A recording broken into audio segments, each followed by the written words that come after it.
Channel Republic Bharat देख रहे हैं आप और नमस्ते भारत में सबसे पहले बात हम करने वाले हैं राजस्थान की, जहां चुनाव आने वाले हैं। लेकिन उससे पहले किस तरह से आंतरिक घमासान देखने को मिल रहा है, उसका जीता जाता उदाहरण जो है वो राजस्थान में नजर आ रहा है। आज राजस्थान में सचिन पायलट अनशन पर बैठने वाले हैं। ये इस वक्त की बड़ी खबर आपको बता दें, या पार्टी विरोधी गतिविधि का आरोप अब उन पर लगते हुए भी नजर आ रहे हैं। सचिन पायलट आर पार के मूड में दिखाई दे रहे हैं। गहलोत सरकार के खिलाफ वे आर पार के मूड में हैं और भ्रष्टाचार के आरोपों की जांच की मांग उनके द्वारा अनशन के जरिए उठाई जा रही है।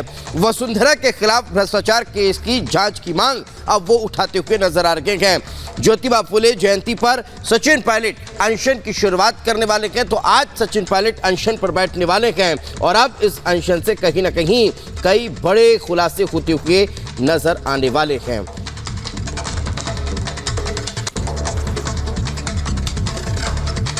तो जहां एक तरफ सचिन पायलट अनशन पर बैठने वाले हैं, तो वहीं दूसरी तरफ प्रतिक्रियाओं का दौर भी शुरू हो चुका है। सचिन पायलट के इस अनशन को अब पार्टी विरोधी करार दिया जा रहा है।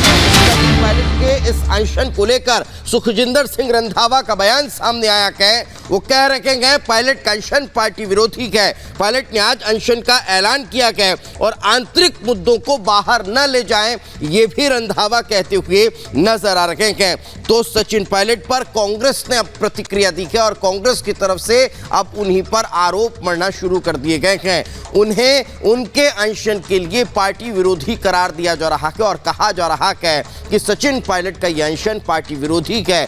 आंतरिक मुद्दों को बाहर नहीं ले जाया जाना चाहिए। तो ये तीन अलग अलग तस्वीरें इस वक्त हम आप तक पहुंचा रखे हैं। पायलट की आवाज की तस्वीर, जहां पर किस तरह से उनके समर्थक भी जुटे हुए हैं और अब अनशन की तैयारी में कहीं ना कहीं नजर आ रहे हैं। तो दूसरी तरफ गहलोत जब मंथन में जुटे हुए हैं कि आखिर जब इस तरह का अनशन होगा तो फिर उसके बाद क्या होगा। निशाने पर चूंकि अशोक गहलोत साफ तौर पर सचिन पायलट के नजर आ रहे हैं। और तीसरी तस्वीर आपको नजर आ रही होगी कांग्रेस की चेतावनी की। रंधावा आपको दिखाई दे रहे होंगे, जिनकी प्रतिक्रिया निकलकर सामने आई है सचिन पायलट के इस अनशन के ऐलान के बाद। आखिर जो सुखजिंदर सिंह रंधावा हैं वो कहते हुए दिखाई दे रहे हैं कि ये पार्टी विरोधी गतिविधि है, पार्टी विरोधी काम कहीं ना कहीं कर रहे हैं।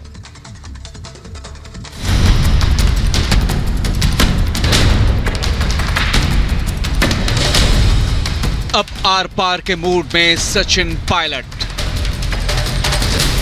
वसुंधरा तो बहाना, गहलोत निशाना। पायलट का अनशन, कांग्रेस को टेंशन। कलह कथा जारी, चुनाव से पहले संग्राम भारी। एक बार फिर राजस्थान में सुलग रही है कांग्रेस की अंदरूनी सियासत। अब गहलोत के खिलाफ आर पार के मूड में हैं सचिन पायलट। पूछ रहे हैं अपनी ही सरकार से सवाल कि आखिर भ्रष्टाचार के खिलाफ कार्रवाई में, जनता से किए वादे को पूरा करने में गहलोत सरकार क्यों रही है अब तक नाकाम। अब भ्रष्टाचार के बहाने ही पायलट ने गहलोत को घेरने का मन बना लिया है। पायलट ने गहलोत सरकार से वसुंधरा राज्य सरकार के खिलाफ लगाए गए आरोपों की जांच की मांग की है और आज शहीद स्मारक पर इसी मांग को लेकर धरना देने की तैयारी में हैं सचिन पायलट। राजस्थान में शहीद स्मारक के ऊपर एक दिन का अनशन करूंगा, इस बात को दोबारा रखने के लिए कि करप्शन को लेकर हमारी सरकार जो कहती है हम कर दिखाएंगे। अब तक जो हम नहीं कर सके 4.25 साल में, उसको करने के लिए, ताकि मैं फिर कहना चाहता हूं, जनता जनार्दन है और हर पार्टी को अपनी बात पर विश्वास कायम कराने के लिए प्रमाण देना जरूरी है। जहां सचिन पायलट अपने अनशन पर अडिग हैं, तो वहीं कांग्रेस पायलट के अनशन को पार्टी विरोधी बता रही है।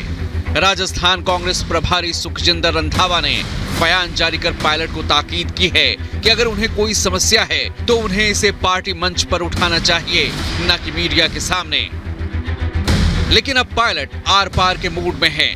अब तक कई बार राजस्थान में गहलोत और पायलट के खिलाफ वर्चस्व की लड़ाई हो चुकी है, लेकिन अब पायलट ने न झुकने का मन बना लिया है और मुद्दा भी ऐसा चुना है जिससे वो बीजेपी और गहलोत दोनों को एक साथ घेर सकें। पायलट के अनशन पर कांग्रेस में दो फाड़ है। कुछ लोग घर की बात घर में रखने की बात कर रहे हैं, तो कुछ नेता पायलट के कदम को सही बता रहे हैं। जो भी बात है वो घर में होनी चाहिए ना, घर से बाहर नहीं होनी चाहिए।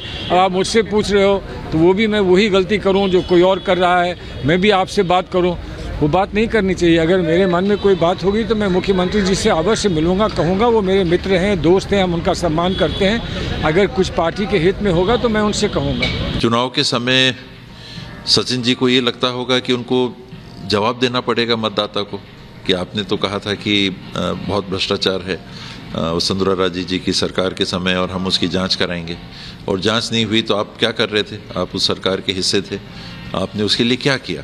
आप हमारे पास वोट मांगने के लिए फिर से आए हो अपने लिए, आपको हम कैसे वोट दें? जो बातों को आपने कहा उनको आपने पूरा नहीं किया।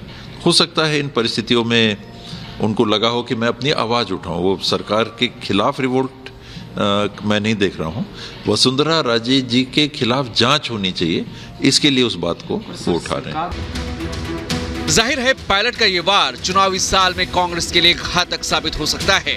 अपनी ही सरकार को घेरने का पायलट का ये दांव चुनाव में कांग्रेस को महंगा पड़ सकता है। अब तक पायलट कांग्रेस पार्टी को दोबारा चुनाव जिताने के लिए मिलजुल कर लड़ने की बात करते रहे हैं, लेकिन पायलट का ये दांव दरअसल एक तीर से दो शिकार की तरह है, जहां वो आरोप तो वसुंधरा सरकार पर लगा रहे हैं, लेकिन उनके निशाने पर हैं सीएम गहलोत। दरअसल सचिन पायलट कांग्रेस आलाकमान पर चुनाव से पहले नेतृत्व के मुद्दे को हल करने का दबाव बना रहे हैं, और अगर पार्टी ऐसा नहीं करती तो शायद पायलट कुछ बड़ा कदम भी उठा सकते हैं। लबो-लुआब ये है कि कांग्रेस में पायलट के सब्र का बांध टूट चुका है और अब पार्टी में वो दरकिनार किए जाने के मूड में कतई नहीं है। आज पायलट अपने अनशन में समर्थक मंत्रियों और विधायकों को साथ में नहीं रखेंगे। मंत्री और विधायकों को साथ रखने की जगह पायलट अपने आम समर्थकों के साथ अनशन करेंगे। अब तक राजस्थान में पायलट और गहलोत के बीच कई बार वर्चस्व को लेकर जंग हो चुकी है और अब तक गहलोत कुर्सी बचाए रखने में कामयाब रहे हैं, लेकिन अब पायलट का ये दांव कांग्रेस के लिए करो या मरो जैसा है। वसुंधरा से मिली भगत का आरोप गहलोत को भारी पड़ सकता है। अब देखना होगा कि कांग्रेस आज दोपहर अपनी प्रेस कॉन्फ्रेंस में पायलट की मांग और आगे की रणनीति पर मीडिया के सामने क्या पक्ष रखती है। Bureau report, Republic Bharat.